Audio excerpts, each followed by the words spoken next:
এদিকে চট্টগ্রামে পাইকারি বাজারে ১৫০ টাকায় বিক্রি হচ্ছে কাঁচামরিচ, তবে বেড়েছে পেঁয়াজের দাম। চট্টগ্রামের রিয়াজউদ্দিন বাজার থেকে বিস্তারিত জানিয়েছেন সহকর্মী মনিরুল ইসলাম পারভেজ। কিছুদিন থেকে আমরা দেখেছি যে নিত্য প্রয়োজনীয় যেগুলো মানুষের লাগে, যেমন কাঁচামরিচ, পেঁয়াজ, এগুলো ঊর্ধ্বমুখী ছিল। চট্টগ্রামে ১,০০০ টাকাও বিক্রি হয়েছিল, তবে আজকে সেই পেঁয়াজ একটু বেশি দামে বিক্রি হচ্ছে। যেটি আগে ১০০ টাকা ছিল সেটি ১১০ টাকা বিক্রি হচ্ছে, ভারতীয়টি ১১৫ টাকা বিক্রি হচ্ছে। এছাড়া পাকিস্তানের পেঁয়াজটি বিক্রি হচ্ছে ১০০ টাকায় এবং মিশরীয় পেঁয়াজ বিক্রি হচ্ছে ৯৫ টাকায়। তো পেঁয়াজটি একটু বাড়তি দিকে রয়েছে। এছাড়া যে কাঁচামরিচ যেটি বলেছি যে ১,০০০ টাকা বিক্রি হচ্ছিল, সেটি আজকে পাইকারি দরে, যে নওগাঁর যে কাঁচামরিচ, সেটি ১৫০ টাকা পাইকারিতে বিক্রি হচ্ছে।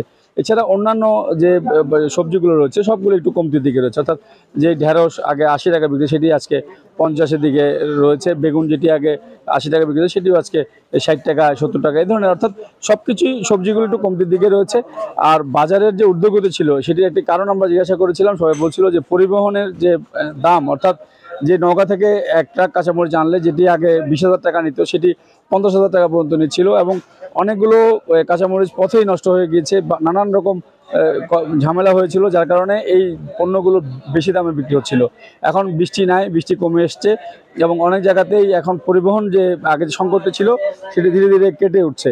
সেই প্রভাবটিও এখন বাজারে আমরা দেখতে পেয়েছি, অর্থাৎ সবগুলো পণ্যই এখন কিছুটা কমতির দিকে রয়েছে। তো চট্টগ্রামের এই যে রিয়াজউদ্দিন বাজার থেকে আপাতত যে বাজার পরিস্থিতি নিয়ে আমার কাছে এখান থেকে এতটুকুই রয়েছে।